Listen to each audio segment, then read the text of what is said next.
Hello and welcome to Coop's Corner. I'm your host, Cooper Petagna. Today we have a very special episode for a lot of different reasons. This will be the first time we're talking NFL draft in our first 1.0 NFL mock draft. In to help me with that exercise is no other than CBS Sports' Ryan Wilson, the best in the industry, a father figure, a brother figure to me. Ryan Wilson, dude, you're the best, man. Thanks for jumping on. I know you got a busy schedule. Little riffraff over the next hour or so. Never hurt nobody, huh? Good to see you, buddy. I always love talking to Coop Petagna. I'm not that busy, and I love spending time with you. And it's funny, man. Like we've known each other for a year and a half, maybe a little longer. Feels like we've known each other forever. You're an old soul. I'm just old, so I think that helps helps with the synergy there. I'm trying to fill the shoes of the one wise soul, Rick Spielman, No, well, you've surpassed that. who Rick Spielman has been busy. He'll be picking at the top of this draft and at the end of the first round as well for the New York Jets. We wish him the best, but we got some work to do, brother. Like I said, this is mock draft 1.0, establishing some ground rules. Our guest will pick first. That will be Ryan Wilson. This is obviously the most updated projected NFL draft order as of today, Thursday, November 13th. And then we'll just kind of walk through the picks, our logic, why we think these are the best fits, maybe some potential trades, even though we won't have any in this mock draft, and kind of give you our best educated guess as to why these teams will be picking and maybe hunting some of these positions in the draft. So without further ado, we're going to fire up the PFF mock draft simulator. And Ryan Wilson, you are on the clock with the number one pick with the Tennessee Titans. Once again, picking first overall. Last year they took Cam Ward, which I think was the right pick. I don't think anyone disagrees with that. He's had his struggles, but that's also why Brian Callahan got fired a few weeks ago. There's a lot to work through there. They desperately need help on offense, and you would imagine this would be an ideal trade-down scenario, and we'll have to work through the math of the quarterbacks, all of whom at the top of the conversation could go back to school. Fernando Mendoza, Dante Moore, Ty Simpson.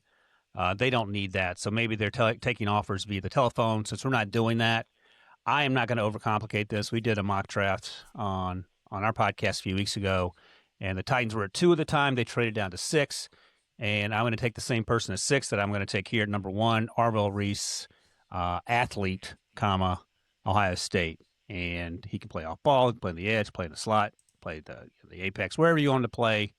And no one in the non-quarterback conversation has done more to help their draft stock this year than Arvell Reese, in my opinion. He has not come out of nowhere, but he has come out of somewhere in Columbus, Ohio, and taken his game to the next level. So he is a pretty easy choice for me at this point if we're not trading and the Titans don't need a QB.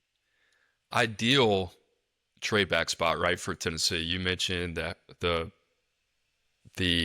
positions that they need to really kind of target here in this draft. Obviously, they got their franchise quarterback in Cam Ward, but if they're sitting at number 1, opportunity to pick up more draft capital, you trade back. Cleveland, New York, who in this scenario, both sitting at inside the top 5 at number 4 and number 5, you would think maybe it would be worth it, especially for a team like Cleveland, who picked up some capital last year in the Travis Hunter trade, to trade up a couple spots and go get their guy, whether that be Fernando Mendoza or Ty Simpson. But in this exercise, I like this, right? Because it's Arvell Reese, and Arvell Reese is one of those guys, if you haven't been following college football, I mean, you think about the level of talent that Ohio State, the Buckeyes, produce every single year. And going into this year, it was Caleb Downs. It was even guys like Carnell Tate that we thought could emerge and has emerged. But it's been really Arvell Reese, who, quite honestly, has shot out of a cannon just in terms of his NFL draft stock. And Ryan, majority listed primarily as a linebacker. I think it's safe to say that this guy is going to be a pass rusher at the next level, and that's obviously where his impact is going to be felt. But, I mean, at this point, it seems like it's getting harder and harder to imagine him kind of falling outside the top 5. Hey, let me ask you this question. I put this question to a couple people. Last year, we were having similar conversations about Jalen Walker at a Georgia first-round pick at the Falcons, went in the middle of the first round. He doesn't have the length that Arvell does, just as good an athlete, a little thicker build. But right now, knowing what you know, having watched both these guys since, Pee Wee football, middle school, who would you take if you needed someone to be an impact player on a defense at the next level. You know how much I love Jalen Walker. Talked about him throughout the entire draft process. One of my favorite guys. I think if you were to boil it down, I think Arvell just in terms of the length, Right. and I think the other thing about him that's really exciting is, this is really his first year doing it, right? Yep. And you think about how advanced he is from an instinctive standpoint as just a pure pass rushing ability. He's pretty unique. The other thing that I find interesting about him, if you were to watch him earlier in the season, the biggest knock that I had on him was he didn't play as fast as an off-ball linebacker as he did when he plays on the line of scrimmage. There are some recent developments in terms of his key and diagnose ability at the second level where you're just kind of like, wow, right? The ability to move him around. And if you're going to invest, I think, in this high of a pick and an edge rusher, to have a guy that can do a lot of different things that you can move around on third down Yep. in situational pass rush abilities, he kind of gives you the best of both worlds. And the fact that he's an underclassman and he's playing at this level already, Jalen Walker was a guy coming out of high school that I think you felt very comfortable about reaching his full potential. Arvell Reese was a guy we didn't have a lot of information on. He was primarily a second level defender.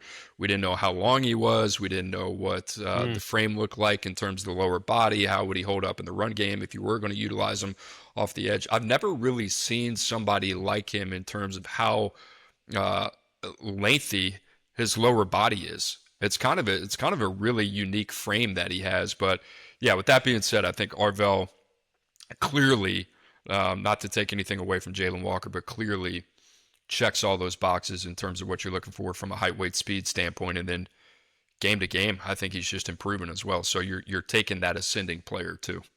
Yep. No, I'm with you on that. Okay, number 2, the New Orleans Saints, my team, the hometown team. They got a lot of needs. Tyler Shuck gets his first start against Carolina. They beat the Panthers. How much do we put in that game? It seems like Carolina's pretty hot and cold, right, with Bryce Young. I still think, and this is going to be really interesting, how many weeks do we have left of the NFL season? About Going 6 into or week 7? 11, I believe. Right. So Saints won't make the playoffs. So what does it look like if New Hey, Orleans? Coop, sorry to interrupt you. You didn't need to know the weeks to finish that sentence. Just I'm going to No, could have said that a while ago. But I think if Tyler Shuck wins 2 to 3 more games, shows growth, and I'll tell you this: I watched his start versus Carolina. There were a lot of good things that he did in that game versus the Panthers, and obviously him being a little bit more of a veteran arm. It's fascinating because the 2 guys at the top of the board at the quarterback position, they're not what you would put in these kind of like generational talent buckets, right? Like if we were to go back a couple years and look at Caleb Williams and Jaden Daniels and Drake May, even from a physical standpoint, you wouldn't put Ty Simpson and Fernando Mendoza in that conversation. Now, where they are advanced is the cerebral part of playing the game, and that's kind of what makes them attractive. Tyler Shuck's got a little bit of that as well. He's not fully there, but I wonder, is there enough of a difference between Ty Simpson, Fernando Mendoza, and Tyler Shuck? And if Tyler Shuck was coming out this year, where would he be in this conversation? So with that being said, I think this is a really, really interesting spot for New Orleans, because if Arvell Reese is off the board and there's not a trade hypothetically, where do you go? I mean, you got a lot of needs. Do you take a guy like Ruben Bain? Do you take a guy like Keldrick Falk? Like, what does that really look like? But in this situation, this exercise, I'm going to stick with quarterback, and I'm going to go with Ty Simpson, who's the number 2 player on my board, and that's where he would be going here. I love him. I think this guy actually does remind me a little bit of Drew Brees, just the way that he plays and how fast he plays and how fast he processes, and the ball placement is elite. I think the other thing, you look at his last 2 games, people would say statistically he didn't perform at the highest level. LSU, South Carolina. We're starting to get to the point now where the expectation of Ty Simpson is a very high level performance week in and week out. And you see some of the things that he does, and it's kind of like, oh, that's just Ty Simpson. And it's like, no, that's really high level quarterback play, just in terms of ball location, ball out, timing, anticipation. I love this kid. I know there's been a lot of talk about this being a down quarterback year. I think this kid is special. It's going to take him a little bit of time, obviously, because he doesn't have the experience, but I think it might be too hard for New Orleans to pass up here. Yeah, I'm with you on the quarterback conversation if you're the Saints picking one or two, or if your QB1 is on the board when you pick, because I think Tyler Shuck, and I talked to Rand Carthon about this on the pod a couple weeks ago when Spencer Rattler got benched and Tyler was coming in. We agreed that it was going to happen. Number one, Tyler Shuck is quote unquote Kellen Moore's guy, 40th overall pick. Spencer was there before he arrived. The other thing is, and Rand said this, and I talked to a couple people in the league about it. What does what does Tyler need to do to keep his job into next season as a starter? And he has to be able to show that he can run this offense efficiently. He has to be able to show that he can score points. And to your point, we saw that against the Panthers. But the other side of that conversation, Coop, is this. Jimmy Clausen was drafted second round 2010. That did not keep the Panthers from taking Cam Newton first overall. And that was the exact right choice. Going back and reading up some stuff, Marty Herney at the time said they were thinking about Von Miller as well. That would have been a grand slam, but they wouldn't have their franchise quarterback. And then a couple of years ago, they drafted Will Levis in the second round. That did not keep them from taking Cam Ward first overall. Maybe the good news for Tyler Shuck is that no one in this quarterback class is named Cam, so that perhaps gives him an opportunity.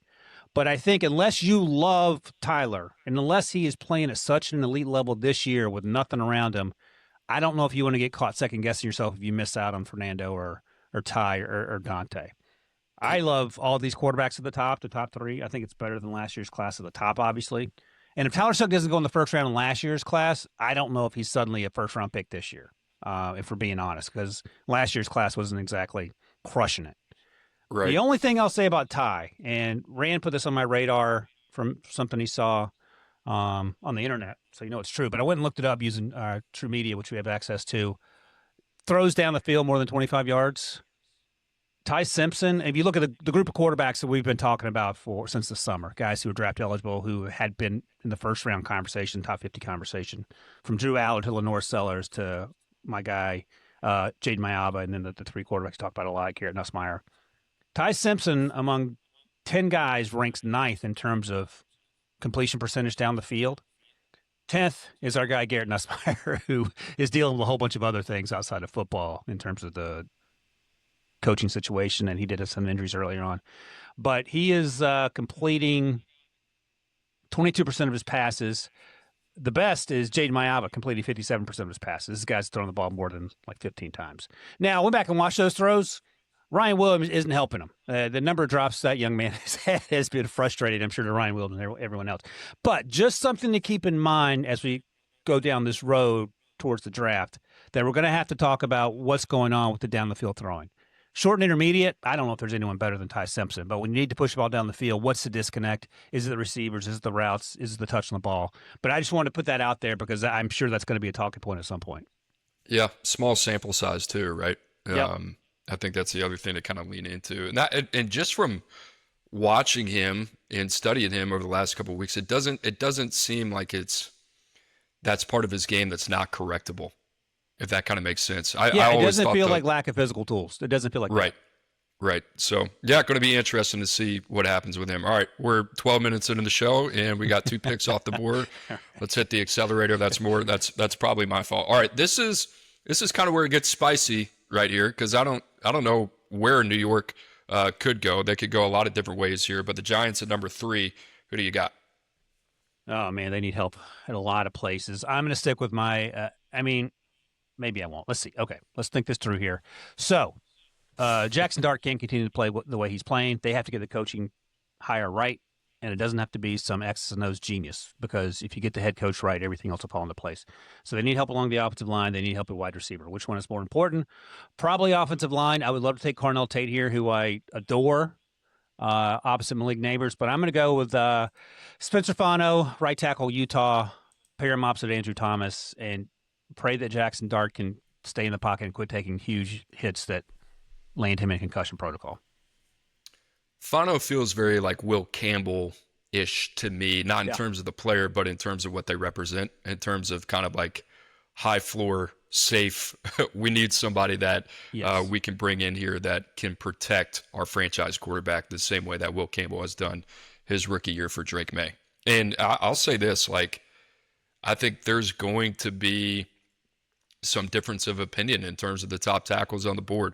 Caden Proctor obviously hasn't been the most consistent. Malinoa, there's conversation, is he a tackle, is he a guard? I think physically, both Proctor and Malinois have more to offer than Fano does. I think Yeah. Fano is probably the cleanest just Yeah. in terms of impact ready.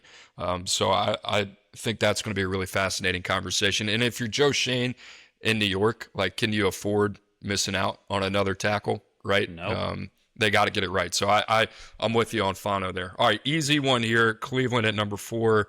Obviously, no trades. I think, if they're sitting at number 4 in this situation, they're probably thinking about moving up to number 1 just to go get their guy, right? But I think it's Fernando Mendoza. They sprint up to the podium and get this pick in. And I think this kid kind of represents everything that Cleveland is not. It's been a little bit of a circus. He's highly intelligent.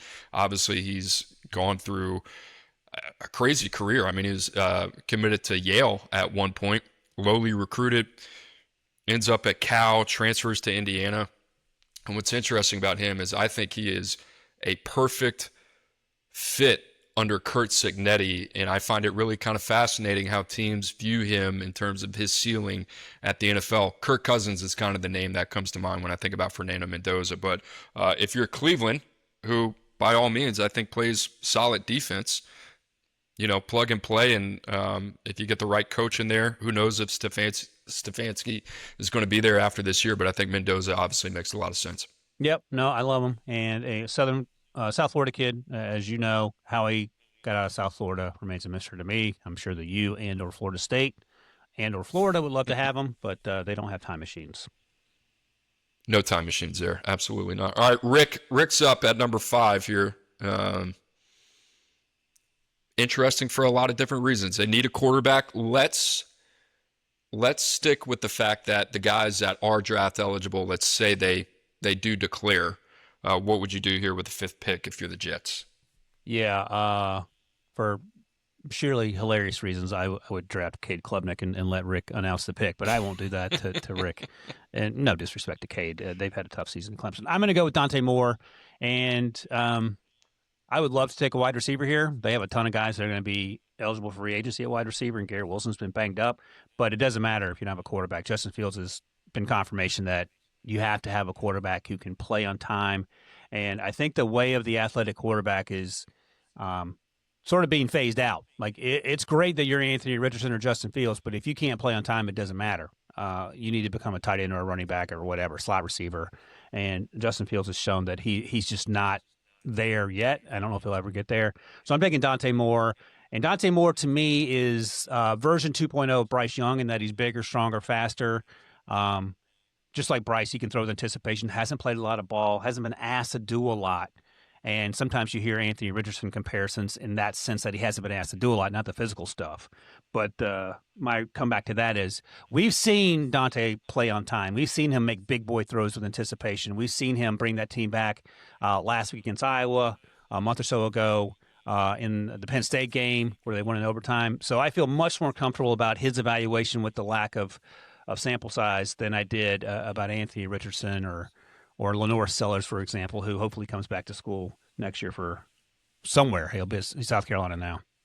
Is it crazy we live in a world where, like, you could be a projected top 10 pick and go back to school? I think it's funny, Coop, and I'm interested what you think about this. I remember talking to scouts 4 or 5 years ago that didn't like the idea that we talked up underclassmen at this point, and I agreed. Like, sometimes you don't want to give kids false hope and they come out and have no recourse but going back to school. Now it's no one cares because you're making more money sometimes in college than you will if you come out. So that part of me feels good that these guys are having opportunities to make money, and they're guys that need to come back can come back and get better, quotation marks, without the fear of missing out on whatever the rookie contract is for a 5th-round pick, for example. You can make more in college and play more snaps and most times improve your draft stock. It's crazy because I think about a guy like Nussmeier, like, maybe I'm off. I thought, given the year that he had, maybe could have snuck into the back end of the first last year. Now that's crazy an example. to think. Yeah, that's an example that it went the wrong way. Right. And how many times does it actually look like that? We don't really know. Okay, Las Vegas at number 6 here. I think this is kind of a BPA spot Rye. I don't know what you think here. I think offensive tackle, offensive especially guard, with they the have quarterback needs off the there. board. Correct. Yeah, your top three off the board where there's not really an obvious fourth guy there. I'd be interested. I'm going to make my pick, but I'd be interested to kind of get your thoughts here. I mean, I could go either way with Proctor and Malinoa, but I'm actually going to go with the guy that I think is going to have a lot of love at the top. One, because of the versatility. Two, because I think this is what teams seek and it's hard to find. And the other part is, he's 20 years old, right? And that's Keldrick Falk. I think a guy that is only going to have more interest, and there are going to be teams that are going to fall in love with what he represents. And then you talk to people around Auburn about what this kid is like and how he's wired and the intangibles and the coachability and the type of leader that he is. I think Keldrick Falk's going to be one of those guys that for sure is going to have a hard time getting out of the first 10 picks in the NFL draft. Yep. Yep. I can't disagree with any of that. And even though he hasn't scratched the surface yet, and I said this the other day, it might be a 4 or 5 year situation until we see who he truly is. My initial vibes were Tyree Wilson out of Texas Tech, but Tyree was a lot older. Tyree transferred from Texas A&M and then sort of hit his stride late in his college career. Keldrick is barely shaving. He's probably been shaving since fourth grade, but he's barely out of his teens is probably a better way to put it. And he looks, like Jadeveon Clowney as a 28-year-old. So yeah, I get all that, and you get no pushback from me. And that Vegas defense is so annually or weekly terrible that they desperately need help there, especially if there's no quarterback for them to draft at this point. I mean, I could see Proctor, Malinoa. I could see Caleb Downs here. They obviously went with the best player available last year in a similar spot with Ashton Jeanty. Really interesting spot for John Spytek. All right, Miami. Miami's got a lot of needs. They're sitting here at number 7. Big win against Buffalo. Surprising win for Mike McDaniel and the crew. Talk about BPA. This seems like kind of a BPA spot, right? Yeah, and part of me, who knows what Mike McDaniel is going to be, where he's going to be by the time the draft rolls around. Again, Carnell Tate, I'm really high on him, and I would love to take him here. But if you got to roll with Tua, and there's no easy way to get out of that contract, I'm just going to keep making the offensive line better. And then the question becomes, do you want to go with Francis Malinoa? By the way, does he go by CC? Is that right? I believe so. Yeah, Yep. I thought so. And I was saying the other day on the podcast, and I don't want to misspeak for him. Okay, good to know. But this is going to be potentially controversial, but just the upside is so intriguing. I'm going to go with Caden Proctor here. Move him to the right side. They still have Patrick Paul on the left side. If you want to move Caden inside at some point, that's fine. Maybe that's too high for a top 7 pick, but the athleticism is through the roof. And I think, the comp for me is J.C. Latham, who is 20 pounds lighter than Caden. I think that tells you all you need to know about Caden and where his mind needs to be. But the athleticism is through the roof insane. I think he's one of the most talented players in the draft. Yeah, just got to. And I think which makes the inconsistencies maybe a little bit more maddening, And yes. To me, even at nearly 370 pounds, he has the athleticism to be able to anchor the left side. Now, a move to the right side might not be the worst thing. I think he needs to shed anywhere from 15 to 25 pounds at the next level. Thing is, he carries it well, and he can redirect, he can recover. There's some lapses in focus and concentration, especially for a 3-year starter that you would hope he would have figured out by now, but that hasn't been the case. To me, he is the most talented offensive lineman available in this NFL draft. Now, it just depends, can you get the most out of him, and kind of what does that look like, right? So I don't think this is a reach at all. I think that's one of those guys you got to be sure, like, hey, the environment fits for him. We have a plan. Yes. And this is a guy that we can really kind of help out early in his career as he continues to kind of find his stride and be more consistent on a game-to-game, year in and year out basis. So I like that pick here. All right, Washington at number 8. Receiver, we mentioned. Edge seems kind of like the spot there for me. That they need a lot of help. This seems like, defensive line, edge spot here. You look at some of the top guys on the board. Is it Bain? Is it Parker? We'll talk about those guys in a minute. I don't know if I'm Dan Quinn and I can pass this guy up right here. Caleb Downs. Oh, I have him as mother. Oh, I the have Bi- him as a number 3 player in the draft, the man. Bengals are very angry right now, Coop. You Oh, go and watch him, and you're just like the awe of the. He bores you to death with. Can play every position in the secondary pretty much. Really excels closer to the line of scrimmage. Has unbelievable football instincts and awareness. Love him in the run game. Elite as a pass defender in the short to intermediate part of the field, and he's played better really kind of as a deep safety as well this year, where I thought, all right, if there's one limitation in his game, that would probably be it. But um, man, the cerebral assassin, you talk about having a quarterback of your defense, and like if you were to bet money on a guy that was going to be a multi-year all pro at the next level and probably have a 10 plus year career at least, it would be Caleb Downs without a doubt. I mean, I think he is the safest pick in the draft, and I think it would be really hard for starting with Las Vegas at 6, Miami at 7, Washington at 8, and that's not even including a team potentially trading up for him. I think it'd be hard for him to really kind of fall past this spot. yeah, this look on my face is anger and frustration because the Bengals were poised to take him with the very next pick. And I always make the joke, well, not always, the last few weeks after the two Bengals safeties ran into each other like it was uh, the Three Stooges sketch, and that loss to the Bears, that told Yeah, that me was tough. that Caleb Downs was going to be the guy there. But clearly he is not. Yeah. Great pick for you. Bad news for the Bengals, whose secondary is still going to stink at least through the first round of this draft. So this is a pickle for the Bengals here because, Caleb Downs would have been a perfect fit. They desperately need edge rushers. Trey Hendrickson's contract's going to be up. I can't envision a world where he comes back unless they pay him $1 billion a year. So I'm sort of surprised to see this young man here, but I'm happy that he is there. I'm going to take Peter Woods, interior defensive lineman at Clemson. You might say Reuben Bain Jr. I get it. I wouldn't hate that either. But let's shore up the middle of that defense. The run defense stinks.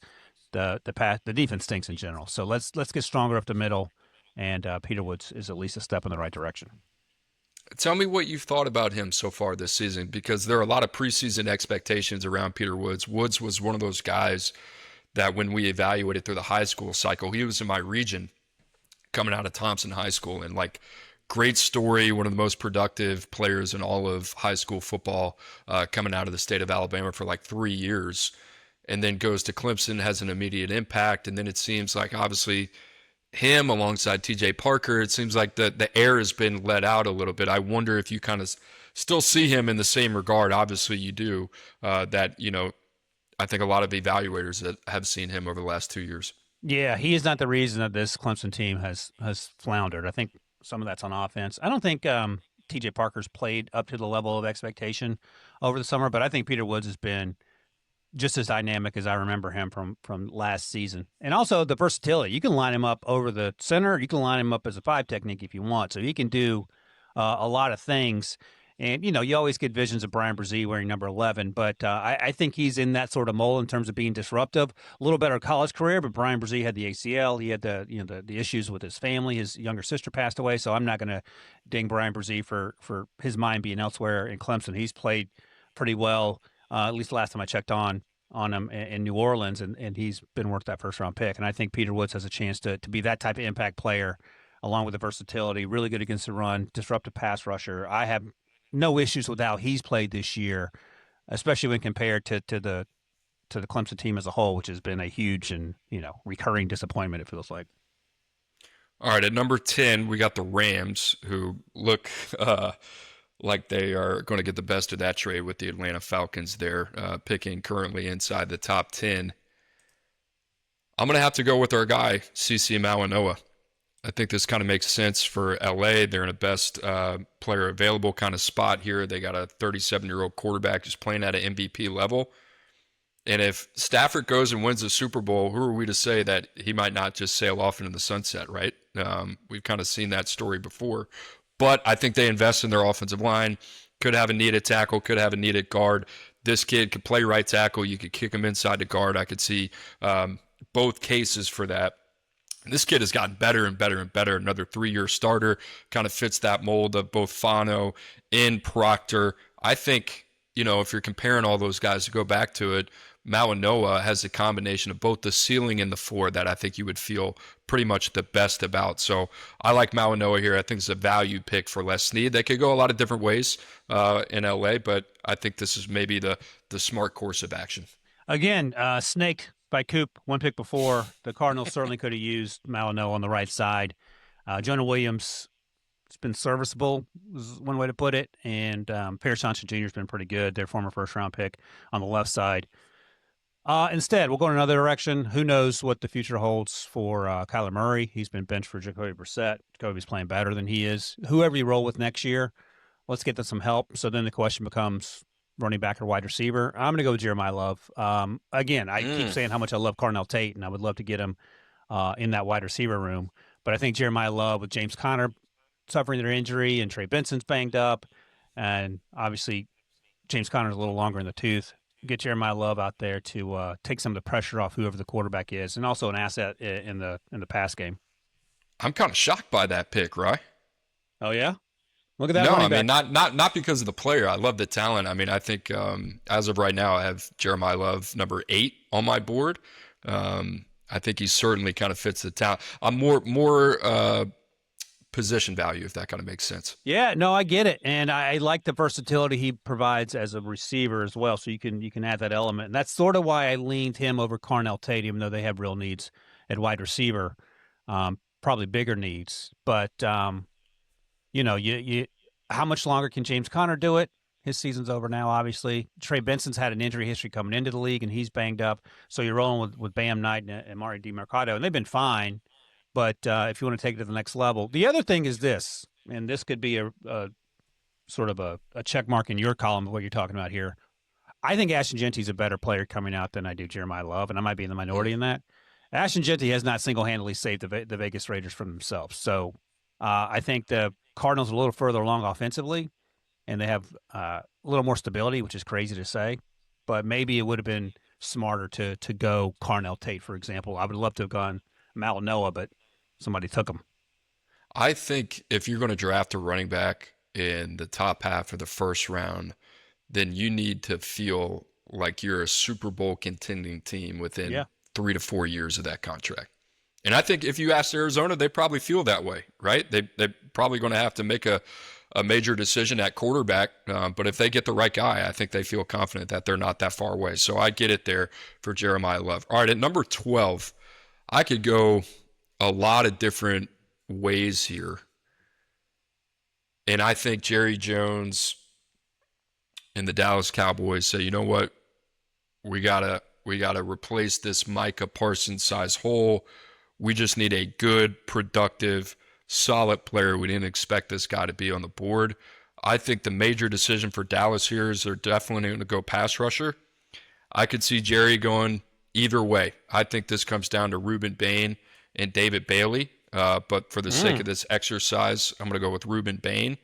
And the thing about Bain is I think if you were to rip this guy open DNA-wise, this guy is like an Ozzie Newsome, Eric DaCosta type of guy.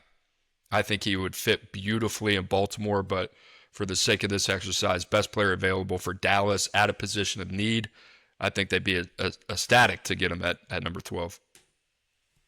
I love it. I am not as high on David Bailey as other people, and we'll see how this plays out, and I could be completely and utterly wrong. So he would not have been in the conversation for me this high. Reuben Bain Jr. certainly is in that conversation, could go much higher. But again, who knows? We'll figure out together exactly how high these guys are going to go when the draft rolls around. So next up, I believe, the Baltimore Ravens.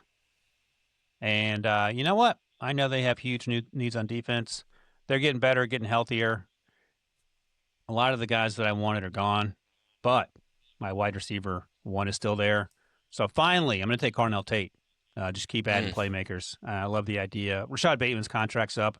Not that it would preclude them from taking Carnell Tate here if they wanted to, but they got Zay Flowers, and that's pretty much it. DeAndre Hopkins is on the roster. Tylan Wallace. They have Tez Walker, out of UNC from a few years ago.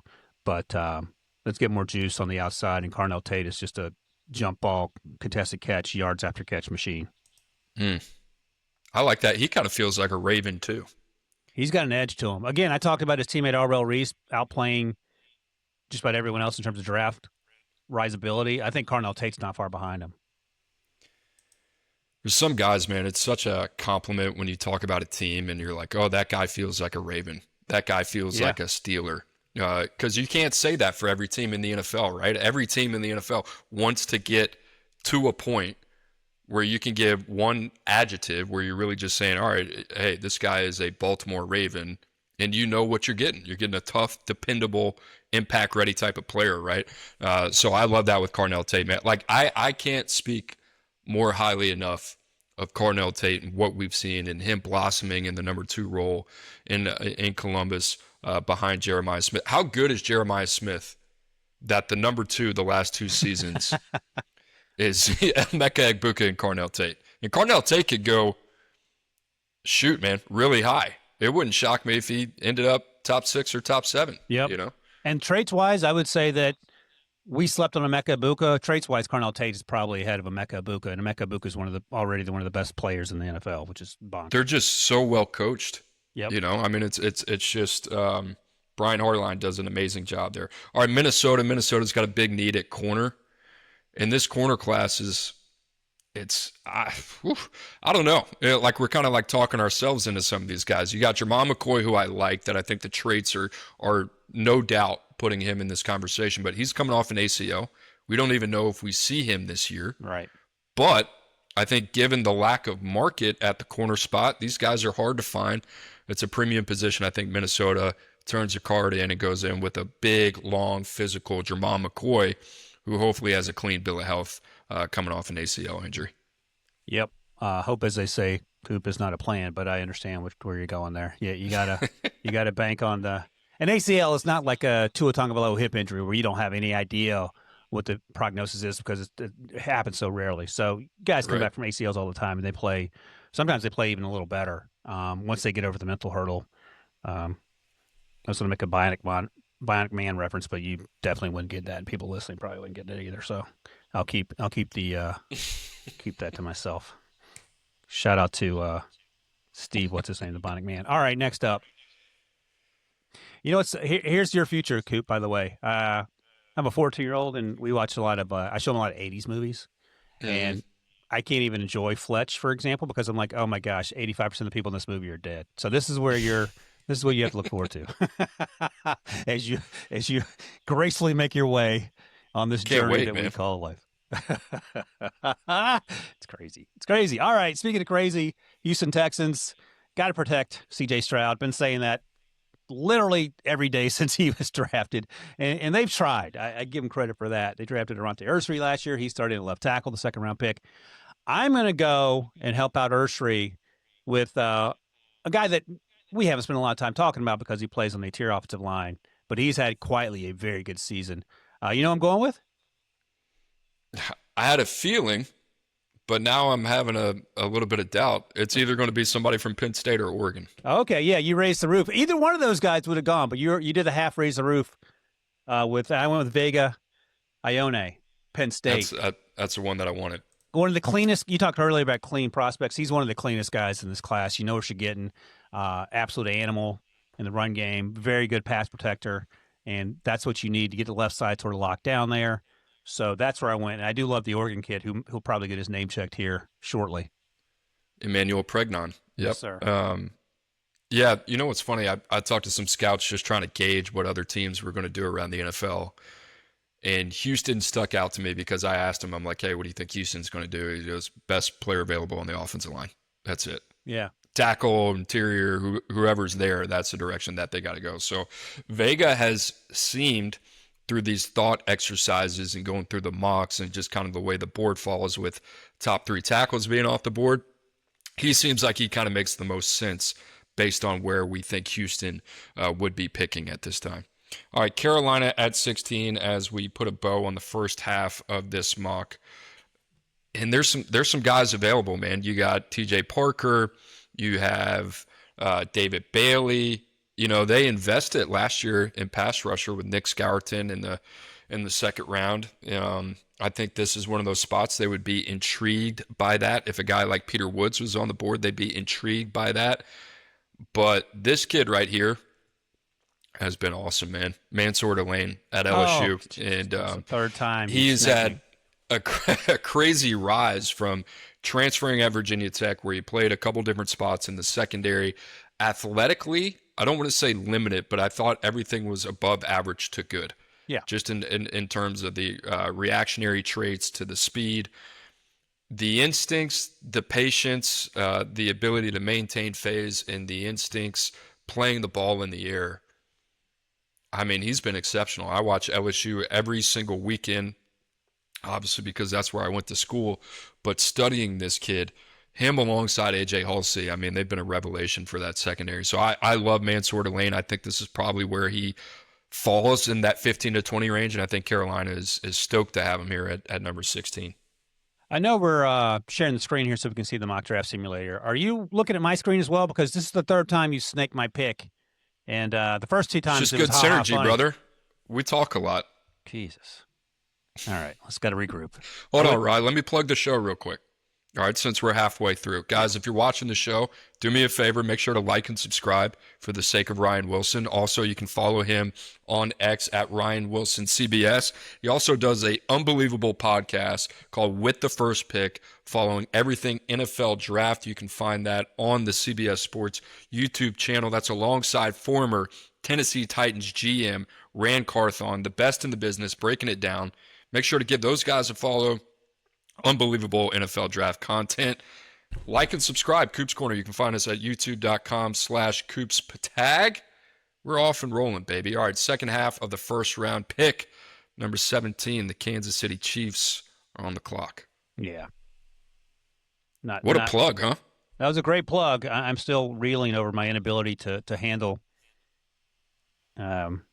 the bad things that come my way. I would be terrible in the draft room. I need everything to go perfectly. By the way, our buddy Rick Spielman said the only time he's gotten angry in the draft room because everything is so planned out ahead of time. They have their board set and they're not, affected by much that happens in real time.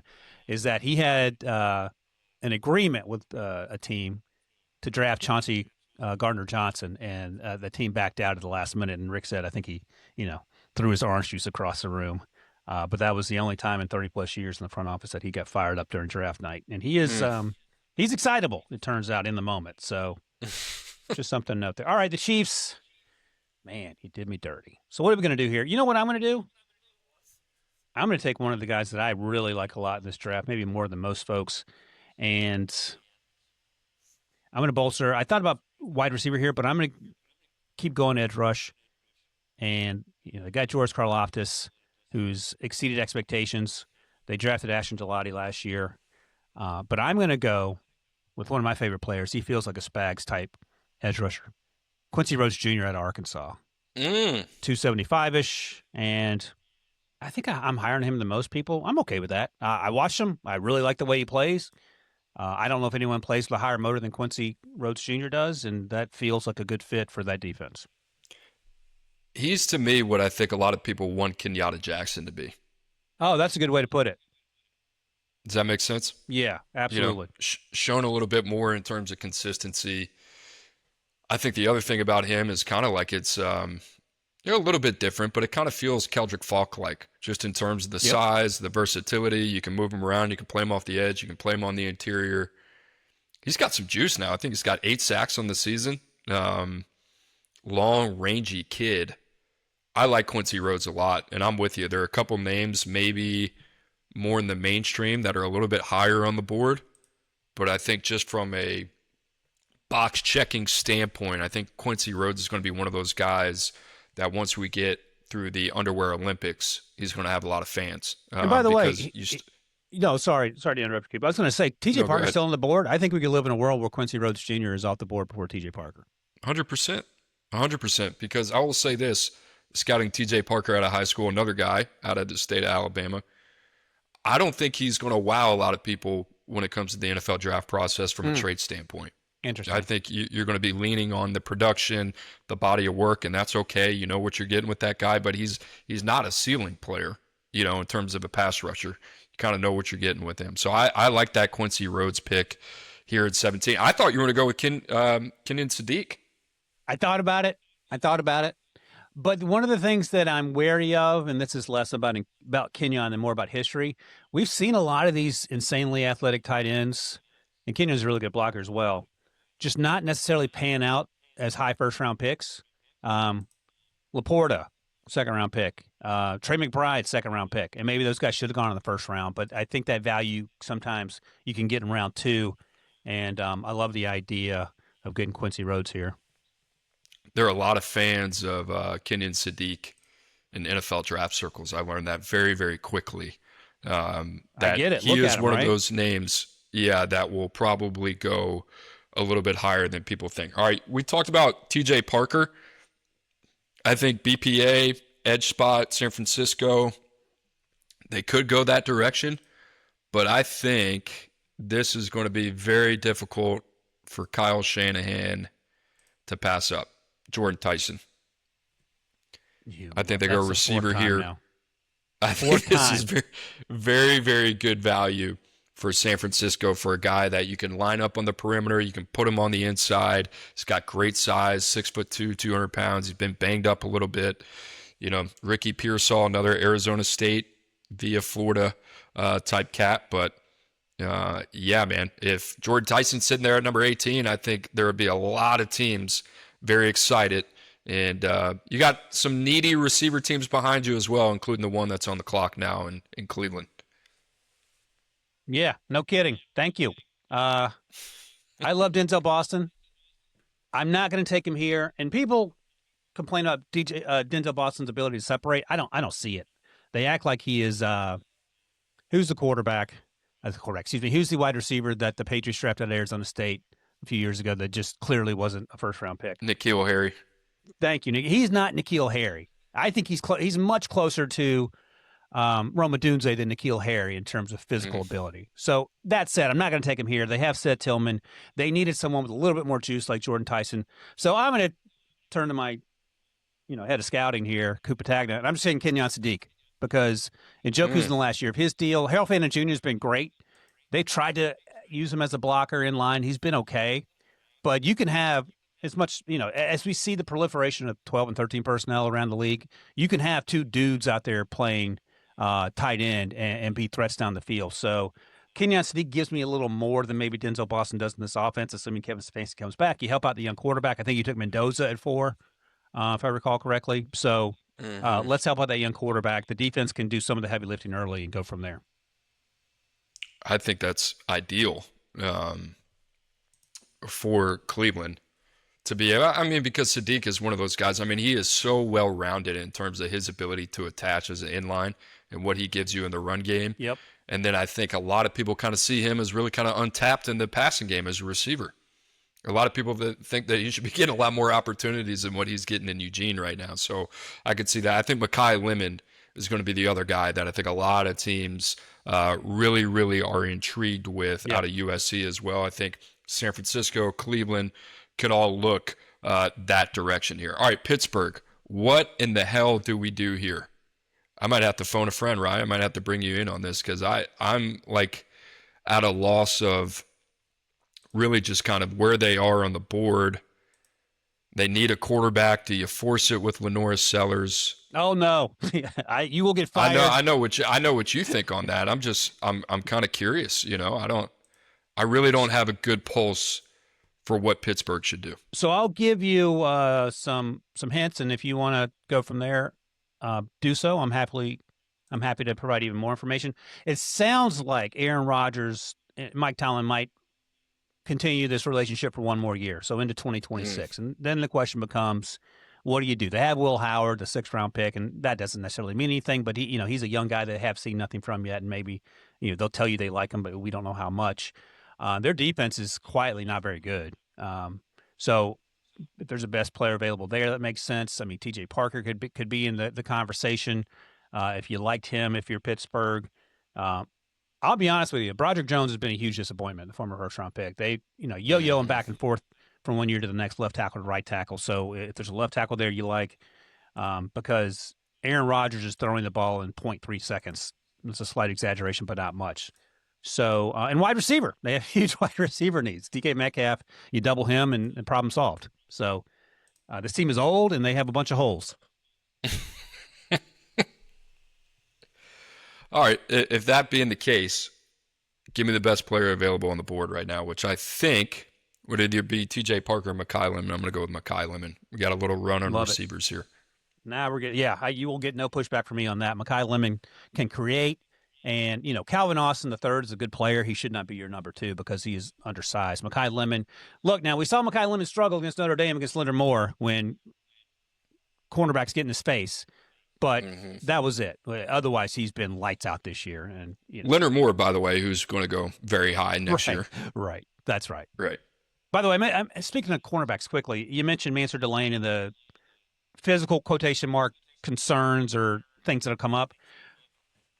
Let's not overthink it. Will Johnson, we all talked ourselves into being terrible because he didn't run a 40 and he's going to run a 4.7 or whatever. Should have been a first-round pick. He's a good player, and that's all I'll say on that because I spend a lot of time overthinking things and burning calories on stuff that intuition tells you is going to go a certain way, and you talk yourself into something else. All right, Cowboys here. This is so now the question becomes who is more impactful? Is it going to be T.J. Parker? Is it going to be or is it going to be? We actually got Buffalo on the clock. It should be Dallas though, right? Oh, let's see. I was looking at Tankathon, but are the Bills on the clock? Yeah, it is. Yeah, That's okay. I'm gonna have to go back and take a look at it. But yeah, we'll go That's Buffalo. All right. We'll follow the PFF. Yeah, order we're working here. from the PFF thing. All right. So let's see here. Buffalo Bills. Oh boy. They have needs at corner and safety. They do have some edge needs as well. There's one marriage here that a lot of people seem to like. Now, if Mekhi Lemon had been on the board, I would have given it consideration. They do have Khalil Shakir. Denzel Boston is too close to Keon Coleman for me to take here. Let me look at the wide receivers real quick. I'm not as high on Chris Brazzell as some other people are. I'm not sure he's a first-round pick, but you got Concepcion. I think Chris Bell is probably the other name that a lot of people like. Yeah, Chris Bell to me is no disrespect to the season he's having. He's a day 3 pick for me, and I'm just being based on what I've seen from him, and I think I've watched all his targets to date. I could be as wrong could be, but that's just where I'm at on that. Casey Concepcion and Mekhi Lemon are going to be in the same bucket in terms of what they bring to an offense. So I'll pass on that. You know what? Let's go defensive line. I'm going to go with Amari Washington. And he has some juice. I know they have Deion Walker, and they've drafted a ton of guys on defense this last draft, and I thought Brandon Beane did a great job with that. But Amari Washington is untapped potential, and he's just scratching the surface. I think there's a lot of meat left on that bone, but he's still figuring it out, and I think he could be incredibly disruptive on the interior defensive line. I like that pick because I wasn't thinking about him, but I like him a lot. Had him in my first mock draft. Obviously, not obviously going to Detroit, which I thought would have been a nice fit for him. All right, Chicago here. Fairly easy. I think you're going to go edge rusher. I think this guy kind of fits what Dennis Allen wants to do. I'm going to go with T.J. Parker here. And this is the latest I've seen him go off the board, but completely and utterly possible, given the way the season is. I think this is kind of where he fits. Yeah. Quite honestly, Yeah. No, I think you're right. Ooh, I got one here. Tampa. What do you mean 23. You got a... No, I'm saying there's one in my head that I think makes sense. Oh, yeah. So, I have one as well, and they have needs. Wide receivers a need, but again, how much difference are you getting from a Denzel Boston compared to a Emeka Egbuka? Mekhi Lemon's off the board. Do I want to do this? Maybe two things I'm thinking about here, Coop. I think I'm going to do it. Like Tez Johnson, 7th-round pick, has been fun. Undersized is the concern with him. Chris Godwin has struggled with injuries. Mike Evans obviously is banged up with this shoulder injury. I was thinking about C.J. Allen here, who I love, but I'm going to go, you can stay there. I'm going to go with Casey Concepcion, your guy. NC State transfer at Texas A&M. And I think it gives you a little juice in the slot and takes some of the pressure off Chris Godwin, how much longer is he going to be playing? And then you got Emeka Egbuka as your number 1. So it was between that and C.J. Allen. Tight end's been a popular consideration here as well, but Kenyon Sadiq is long gone. I mean, I love him, man. I love Casey Concepcion in terms of being, as you said, in that same bucket as a guy like Mekhi Lemon, the run after catch ability. He was utilized out of the backfield at NC State, ACC Offensive Freshman of the Year. And they don't have a ton of size outside of Ashton Bethel Roman at Texas A&M, so he's had to play on the outside, but his ability to play on the perimeter, take the top off the defense, like I said, he's tough, he's dependable. You can play him in the middle of the field as well. Like, this kid is bona fide, tough, dependable, versatility, gives you something in the return game as well. I'm with you, man. I think he's one of the better pure football players in the draft. So I'm a huge fan Was that of your KC Concepcion. was that your thought process? What do you mean? You said you had an idea before the pick? No, mine was David Bailey. Oh. I think they've had some success with those type of guys. You know, Shaq Barrett's of the world. Yaya Diaby. They've been looking for some juice off the edge. They took a swing on Joe Tryon a few years ago. I think if David Bailey's sitting right there, I think he'd be hard to pass up. No, it's good call.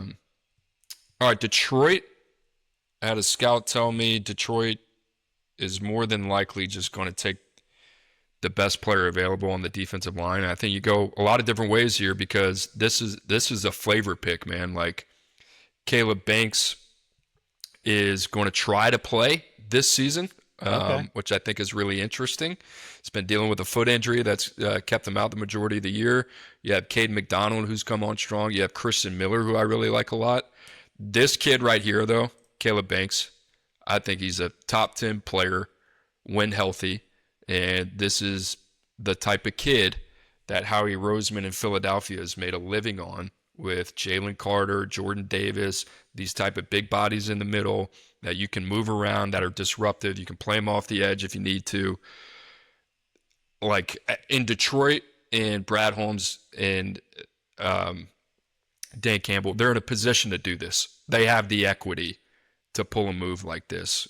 I love Caleb Banks. So if the value is correct and the injury stuff scares me, to get a kid with this type of size and athleticism, plug him in the middle of your defense next to Aiden Hutchinson, it's like, yeah, man, holy smokes, I can get on board with that relatively quickly.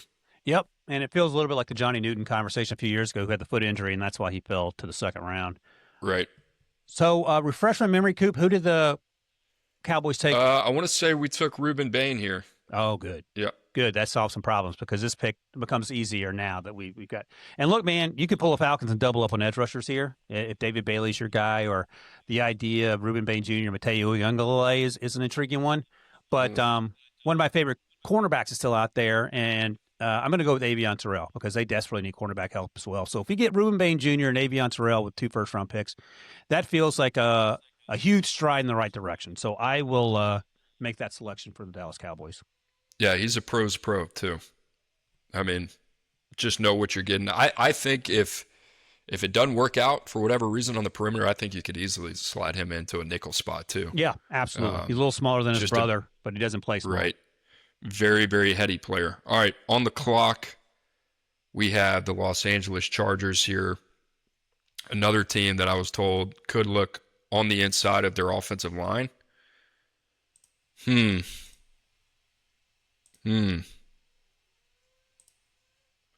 think this is a David Bailey spot. We talked about him a lot. I know what Jim Harbaugh wants to do. I work for the guy. I'm going to go Pregnon here. That's a great call. I forgot you worked for old I love that Jim Harbaugh has morphed himself into former NFL quarterback to grandpa who wears the big 80s glasses like he doesn't know what's going on, and he very well knows what's going on. That might be one of his best traits. Hey, I don't know what's going on. But he does.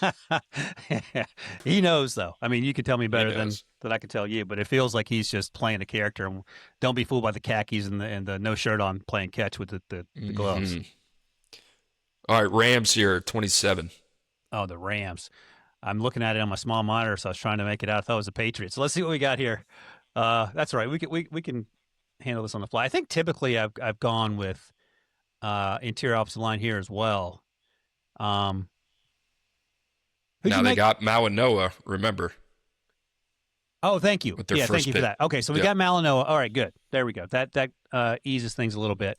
Okay, so I'm gonna go back to this well, and this is a player that I think has been.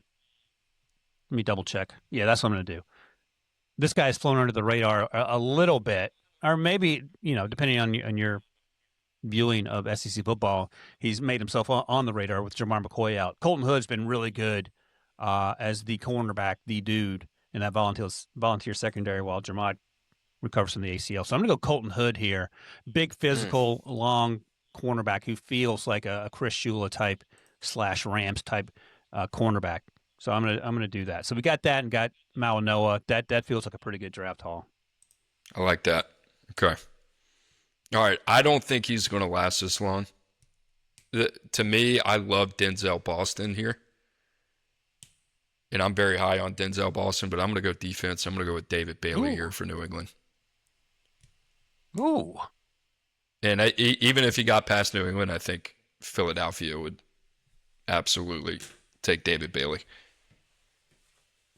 I mean, how many edge rushers does that team need? The thing is, they do have some needs along the edge, which is crazy. They have 6 guys, the Eagles do, whose contracts are up after the season. Oof, which is crazy, including Jalen Phillips, who they just traded for, and Brandon Graham, who just came out of retirement. All right. Philadelphia Eagles. I'm going to take Denzel Boston here. Who knows where A.J. Brown's going to be? He might be a Twitch streamer at this point a year from now. I'll just say this. I don't have any issue with what he said. And, he sort of doubled down when asked about his comments on a Twitch thread. He's like, I was just hanging out with my buddies and we were BSing. And, what I said, nothing I said was wrong. And he's right about that. It's just if you're Howie Roseman or Nick Sirianni, the sort of the fallout that you have to deal with as a result of that. But I don't necessarily ding A.J. Brown for being honest. All right, two guys that I consider here if I'm Denver. No comment on that, I guess. At number 30 would be no analysis on what you just said. Moving on. I love Denzel Boston. No. I was talking about the A.J. Brown commentary. You're like, all right, we're on to Cincinnati. Let's go. I'm sorry. I was looking ahead. That's where I was. I was in outer space there. Yeah, the A.J. Brown stuff, it doesn't seem like that marriage is going to last too much longer. No, I didn't want to force you into it. By the way, it's all good. I was ready for the next pick. I'm trying to get ahead. I'm trying to respect your time. This conversation we're having and I've been married for over 20 years now, Coop. This is the conversation me and my wife have where I'm 100% not paying attention, and she's just, it's gone on too long. Whatever story's being told, and I'm like, yep, no, I got you. All right, here's what happens next. Yeah, babe, for sure. I appreciate. All right, you. Denver, number 30. I think at this point I'm between C.J. Allen, who I think that's a need for Denver, and then Jeremy Bernard, who I love. I think Jeremy Bernard is a high floor, interchangeable weapon that you can move around, that I think if you were going to marry him up with any coordinator, a guy that was going to have a vision for him, it'd be Sean Payton. And I would trust it. And I love the size. I love the dependability. It's very comparable to KC Concepcion. It's more of a floor plan. And what I mean by that is, hey, this guy kind of fits us. We understand what we're getting with him. The rest of the league might see him more as a day 2 guy, but we're okay taking him at number 30 because we like the fit. Kind of like the Clyde Edwards-Helaire Kansas City pick, No, I get you. All right, next up, the Seahawks, I believe. Is that right? Mm-hmm. Struggling with my bad vision to make out. So let's see here.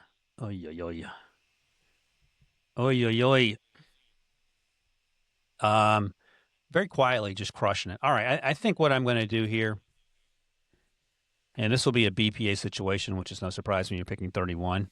And this young man can certainly go higher. And I think this is a player Mike McDonald could certainly be excited about. Going to take my guy C.J. Allen, linebacker out of Georgia. I was hoping you would. I didn't want to do a mock draft and not have this dude get drafted. And they have needs at cornerback.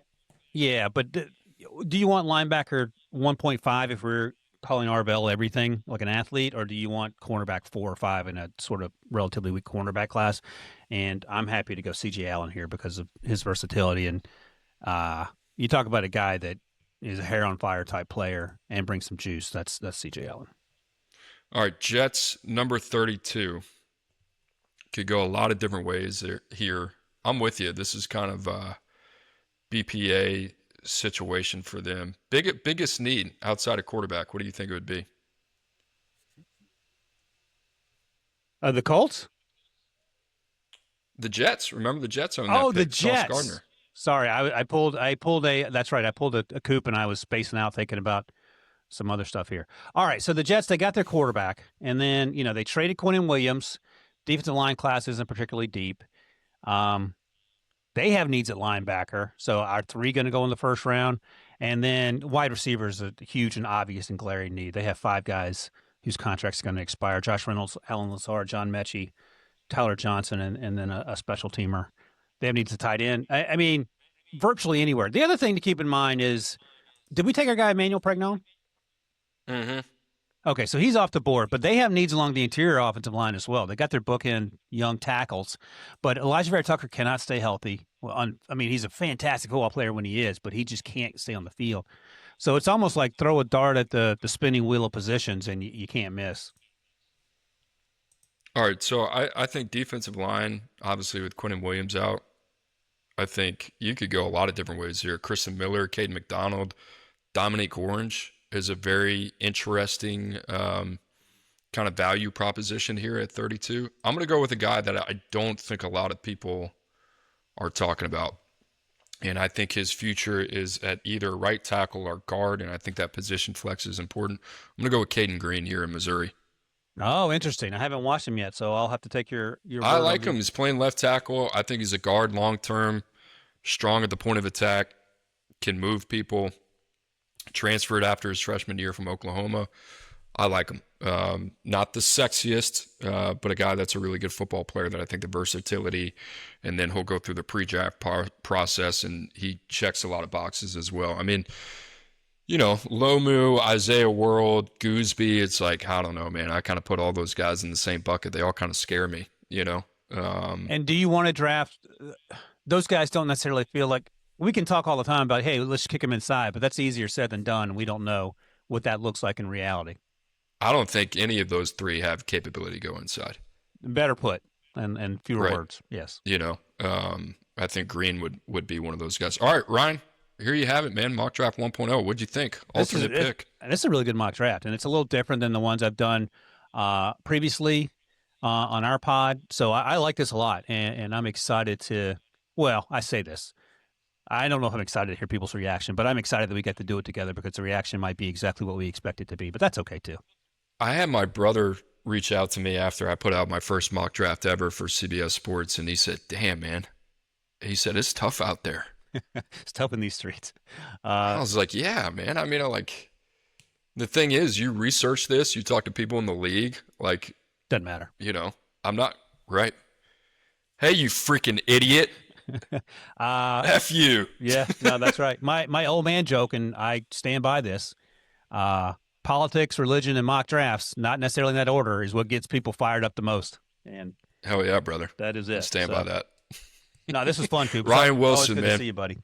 Appreciate it, man. Ryan Wilson, you can find him on X at Ryan Wilson CBS. Also with the first pick, the best NFL draft podcast out there. Also, CBS HQ. One of the best mugs in the business, Ryan Wilson. Ryan Wilson, we appreciate you, brother. Guys, make sure to like and subscribe to With the First Pick, also to Coop's Corner. We will have more mock drafts here in the future, hopefully doing one every other month. That's probably the proper cadence for the thing. Ryan Wilson, appreciate it, brother. Thank you, Coop. All right, man. See you.